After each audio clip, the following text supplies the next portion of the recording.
Hello friends, welcome back to my channel NORCET preparation with my NORCET diary.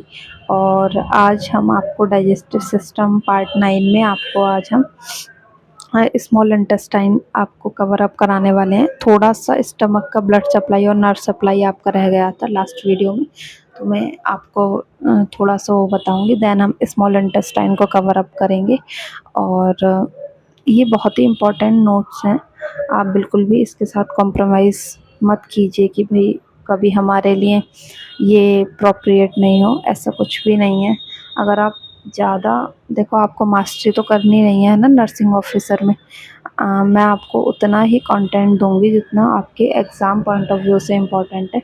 तो आप video को last तक ज़रूर देखिए, वीडियो पर लास्ट तक बने रहिए। जब तक आप वीडियो को इंटरेस्ट से, अगर आप इसीलिए मेरे चैनल पर आए हैं कि मैं वीडियो देखूं और स्विप अप कर दूं, तो वो तो देखो एकदम बेकार है। क्योंकि अगर आप आए हैं तो रुकिए, धैर्य रखिए, पेशेंस रखिए। अगर आप पेशेंस नहीं रखेंगे तो आप एक doctor in the sense doctor ही हैं, नर्सिंग ऑफिसर हैं तो डॉक्टर ही हैं। अगर आप नर्सिंग ऑफिसर बनने चाह रहे हैं, फर्स्ट प्रायोरिटी नर्सिंग ऑफिसर की होती है ना। तो फर्स्ट स्टेप में तो आप ही पेशेंट के पास होंगे। तो फिर अगर आपको पेशेंस नहीं है, वीडियो क्या, पेशेंस आपको यहीं से लाना चाहिए। पेशेंस रखने की भी हिम्मत होनी चाहिए। पहले आप वीडियो को देखिए, समझिए, पढ़िए, कम से कम एक पूरा टॉपिक कवर अप कीजिए, तब आप एनालाइज कीजिए कि हाँ ये हमारे लिए इम्पोर्टेंट था या फिर बस ऐसे ही था। पूरा टॉपिक कवर अप कीजिए, तब आप एनालाइज कीजिए उस चीज़ पर। उससे पहले नहीं कि आप चैनल पर आए और आपने स्विप अप कर दिया दो शब्द सुन के, तो वो चीज़ ठीक नहीं रहती। मतलब मैं अपने लिए नहीं बोल रही हूँ, मैं किसी भी चीज़ के लिए बोल रही हूँ। अगर आप वीडियो पर बने रहेंगे तो ही आपको समझ आएगा, ऐसे आपको समझ नहीं आएगा। ठीक है, चलो भैया आज का टॉपिक स्टार्ट करते हैं। डाइजेस्टिव सिस्टम पार्ट 9 में स्टमक की जो ब्लड सप्लाई होती है आपको याद रखनी है कौन सी होती है। कौन सी आर्टरी स्टमक को ब्लड सप्लाई देती है? Gastric artery. नाम याद रखना है, गैस्ट्रिक आर्टरी याद रहेगा, ये तो है ना, गैस्ट्रिक आर्टरी, जो कि राइट साइड में होती है। स्टमक की नर्व सप्लाई दो होती हैं, वेगस नर्व सप्लाई करती है और ग्रेटर स्प्लेंट्रिक नर्व। दो हमारी नर्व होती हैं जो स्टमक को नर्व सप्लाई करती हैं, है ना। जो वेगस नर्व है उनके क्या फंक्शन है? पाइलोरिक इन्फेस्टर को रिलैक्स करना और हमारे सिक्रीशन को बढ़ाना और गैस्ट्रिक मोटिलिटी को बढ़ाना। ये हमारे होते हैं वेगस नर्व के फंक्शन।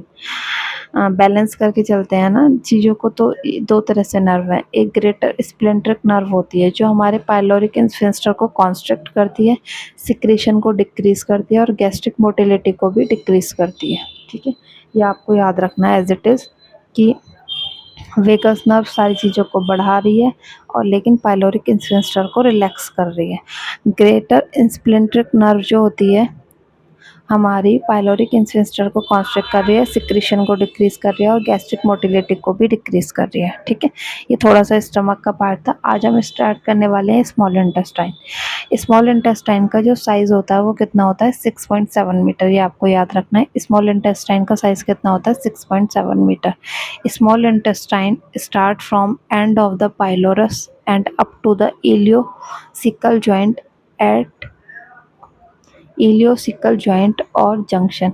कहाँ से स्टार्ट होता है? जहाँ से हमारा पाइलोरस ख़त्म हुआ, स्टमक, ये हमारा स्टमक है ना, यहाँ से हमारा पाइलोरस ख़त्म हुआ तो यहाँ से स्टार्ट होगा और कहाँ तक जाएगा? इलियोसिकल जॉइंट तक जाएगा। ये पीछे से हमें डिस्क्राइब किया हुआ है, इलियोसिकल जॉइंट वहाँ से लिया गया है ना। कहाँ तक जाएगा? इलियोसिकल जॉइंट और जंक्शन तक जाएगा। स्मॉल इंटेस्टाइन के कितने पार्ट होते हैं? स्मॉल इंटेस्टाइन के 3 पार्ट होते हैं, डिओडिनम, जीजुनम, इलियम। डिओडिनम हमारा 25 सेंटीमीटर का होता है, जीजुनम हमारा 2.5 मीटर का होता है, जीजुनम हमारा 2.5 मीटर का होता है, इलियम हमारा 3.5 मीटर का होता है, डिओडिनम हमारा 25 सेंटीमीटर का होता है। ठीक है, largest part of the small intestine कौन सा होता है? सीधी सी बात है, जब 3.5 मीटर का है इलियम तो यही लार्जेस्ट पार्ट होगा। इलियम लार्जेस्ट पार्ट होता है स्मॉल इंटेस्टाइन का, ठीक है। ये आपको एज इट इज़ याद रखना है कि इसके 3 पार्ट होते हैं, ड्यूडेनम, जीजोनम, इलियम। ड्यूडेनम हमारा 25 सेंटीमीटर, जीजोनम हमारा 2.5 मीटर, इलियम हमारा 3.5 मीटर। और लार्जेस्ट पार्ट उस हिसाब से स्मॉल इंटेस्टाइन का हो गया हमारा इलियम, कितना? 3.5 मीटर का। Small intestine diameter is smaller 2 से 2.5 सेंटीमीटर। अच्छा, स्मॉल इंटेस्टाइन की जो लेंथ होती है वो लार्ज इंटेस्टाइन से भी बड़ी होती है ना। अभी मैं आगे बढ़ाऊंगी आपको लार्ज इंटेस्टाइन, लेकिन उसको फिर भी स्मॉल इंटेस्टाइन क्यों बोला गया? अगर इस टाइप का कभी क्वेश्चन, ऐसे तो पूछेगा नहीं क्योंकि ये नॉट सेट का एग्ज़ाम है, लेकिन फिर भी पता होना चाहिए। फिर कभी आ गया बाई चांस तो पता होना चाहिए, क्यों? क्योंकि उसका जो स्मॉल इंटेस्टाइन का डायमीटर होता है वो लार्ज इंटेस्टाइन से छोटा होता है, इसीलिए इसको स्मॉल इंटेस्टाइन बोला गया। पतला होता है, पतली होती है स्मॉल इंटेस्टाइन, हमारी पतली है। डायमीटर से उसको डिस्क्राइब किया गया स्मॉल इंटेस्टाइन, और लार्ज इंटेस्टाइन लेंथ से नहीं, डायमीटर से। तो स्मॉल इंटेस्टाइन का डायमीटर कितना होता है हमारा? 2 से 2.5 सेंटीमीटर, ठीक है। इसीलिए इसको स्मॉल इंटेस्टाइन बोला गया। अब इन सब के डायमीटर दे रखे हैं, ड्यूडेनम, जीजोनम और इलियम का। ड्यूडेनम, जीजोनम और इलियम का diameter, duodenum 2.5 centimetre, jejunum 2.5 centimetre, ileum 2 centimetre, और पतला हो जाएगा 2 सेंटीमीटर, ठीक है। स्मॉल इंटेस्टाइन लेंथ में बड़ी होने पर भी लार्ज इंटेस्टाइन से इसको स्मॉल इंटेस्टाइन बोला गया है because of diameter is 2.25 centimetre. ये मैंने आपको पीछे बात बता दी कि डायमीटर के हिसाब से लेंथ में स्मॉल इंटेस्टाइन बड़ी होने पर लार्ज इंटेस्टाइन से भी स्मॉल इंटेस्टाइन को स्मॉल इंटेस्टाइन बोला गया है, क्योंकि इसका डायमीटर 2 से 2.5 सेंटीमीटर, यानी कि डायमीटर जो है, चौड़ाई इसकी पतली है लार्ज इंटेस्टाइन के मुकाबले, ठीक है। अब है हमारा पहला ड्यूडेनम, एक एक करके पढ़ेंगे अब हम। ड्यूडेनम, ड्यूडेनम क्या होता है? हमारा first part of the small intestine. Small intestine जहाँ से शुरू हो रही है उसका फर्स्ट पार्ट क्या होता है? ड्यूडेनम होता है, जो क्या किस शेप में होता है? सी शेप में होता है। लेंथ 25 सेंटीमीटर, डायमीटर 2.5 सेंटीमीटर, पहले बता दिए। Duodenum is retroperitoneal organ. Duodenum क्या क्या है हमारा? रेट्रोपेरिटोनियल ऑर्गन, मतलब कि इसको अगर हम पीछे से देखेंगे तो ये हमें रेट्रोपेरिटोनियल ऑर्गन दिखाई देगा, ठीक है।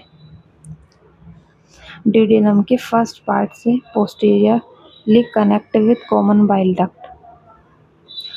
ड्यूडेनम जो होता है हमारा, अगर हम ड्यूडेनम के फर्स्ट पार्ट से पोस्टीरियरली, यानी कि ड्यूडेनम ये वाला है, आप डायग्राम देखो, gall bladder situated just above the duodenum, ये हमारी आ रही है, ये हमारा है ड्यूडेनम, है ना, ये हमारा है ड्यूडेनम।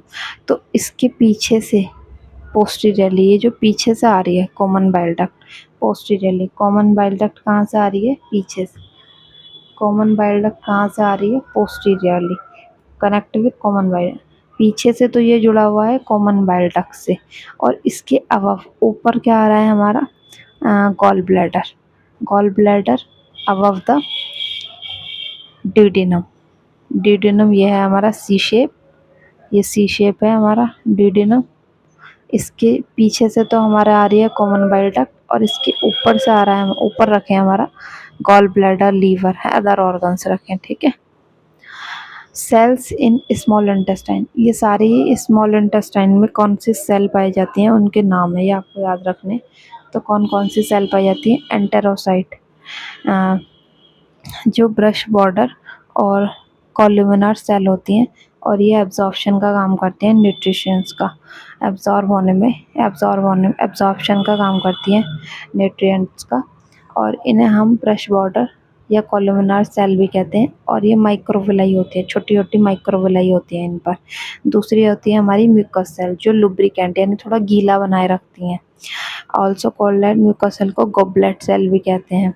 ये क्या करती हैं? स्मॉल इंटेस्टाइन को थोड़ा चिकना, लुब्रिकेंट यानी कि थोड़ा चिकना बनाए रखती हैं, ठीक है। कॉलीसिस्टोकाइनिन, कॉलीसिस्टोकाइनिन ये क्या करती है? इसको आई सेल भी कहते हैं, और ये गैस्ट्रिक एसिड को बढ़ाने में हेल्प करती है। जो थोड़ा सा बनता है, थोड़ा सा बढ़ता है ना, वहाँ पर मैंने अभी आपको बताया था ड्यूडेनम थोड़ा सा फर्स्ट स्टेज में थोड़ा सा गैस्ट्रिक जूस को बढ़ाता है, सेकंड स्टेज में फिर स्लो डाउन कर देता है, इनिशियल फेज में ड्यूडेनम थोड़ा सा एसिड को बढ़ाता है ना। तो उसी में कभी आप ये सोचें कि ड्यूडेनम में गैस्ट्रिक एसिड कहाँ से आ गया, तो कोलिसिस्टोकाइनिन थोड़ा सा इनिशियल फेज में गैस्ट्रिक एसिड को बढ़ाता है, ठीक है। और पैनक्रियाज को भी स्टिमुलेट करता है एंजाइम बनाने के लिए, पैनक्रियाज को भी स्टिमुलेट करता है एंजाइम बनाने के लिए। कोलिसिस्टोकाइनिन जो होता है हमारा गैस्ट्रिक एसिड को भी बढ़ाता है और पैनक्रियाज को भी स्टिमुलेट करता है एंजाइम को बनाने के लिए। थर्ड, मोटिलिटी को भी बढ़ाता है, पेरिस्टालसिस मूवमेंट को भी बढ़ाता है और गॉल ब्लैडर की मोटिलिटी को भी बढ़ाता है कोलिसिस्टोकाइनिन, ठीक है। डी है हमारा सिक्रेटिन, यह हमारा SCO3 को इंक्रीज करता है पैनक्रियाज और गैस्ट्रिक एसिड को डिक्रीज करता है और HCl को भी डिक्रीज करता है सिक्रेटिन स्टमक में इसे हम एस सेल कहते हैं, जो मैंने यहाँ पे बताया था आपको सिक्रेटिन सेल।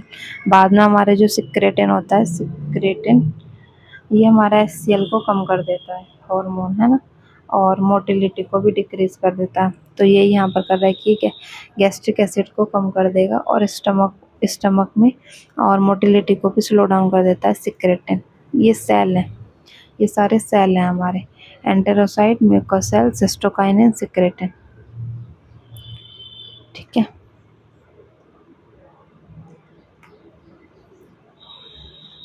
फिर है हमारा तीसरा glucose dependent insulin, GIP, glucose insulin dependent या फिर ग्लूकोज डिपेंडेंट इंसुलिन। ये हमारे होते हैं आइसोटोपिक पेप्टाइड, इंसुलिन को बढ़ाते हैं और ब्लड से सेल में न्यूट्रिएंट्स को डालने का काम करते हैं। ये हमारे ब्लड से सेल में न्यूट्रिएंट्स को डालने का काम करते हैं और इंसुलिन को बढ़ाते हैं, ठीक है, इंसुलिन को बढ़ाते हैं, ग्लूकोज डिपेंडेंट इंसुलिन। फिर हमारे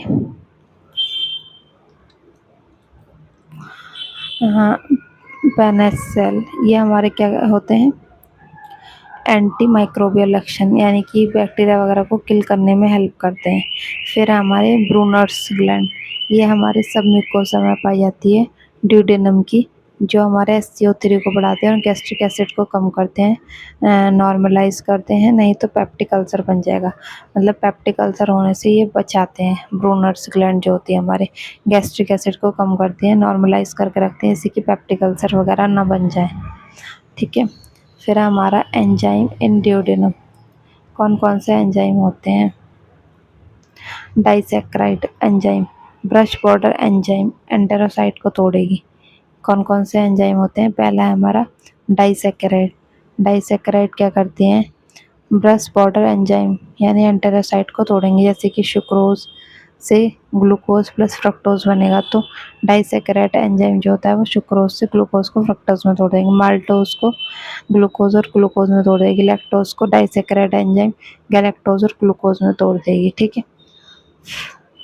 फिर है हमारा दूसरा पेप्टिडेज, पेप्टिडेज जो होती है हमारी, दो तरह की प्रोटीन होती है, अमीनो एसिड का ब्रेक डाउन कराती हैं। ये पेप्टिडेज जो होती है वो अमीनो एसिड का ब्रेक, दो बार लिख दिया वरना ये पूरा एक है कि पेप्टिडेज जो होती हैं वो अमीनो एसिड का ब्रेक डाउन कराती हैं, ये भी ब्रश बॉर्डर एंजाइम है।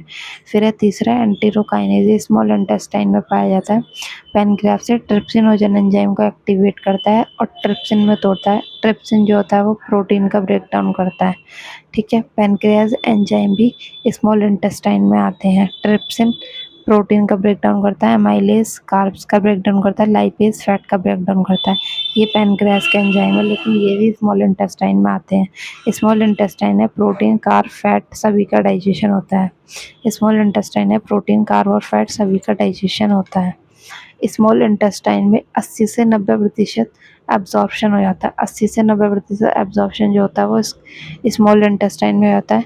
मोस्ट ऑफ वाटर का एब्जॉर्प्शन लार्ज इंटेस्टाइन में होता है, लेकिन और स्मॉल इंटेस्टाइन में वाटर का एब्जॉर्प्शन इलियम में भी होता है, थोड़ा बहुत इलियम में होता है, लेकिन बाकी सारा हमारा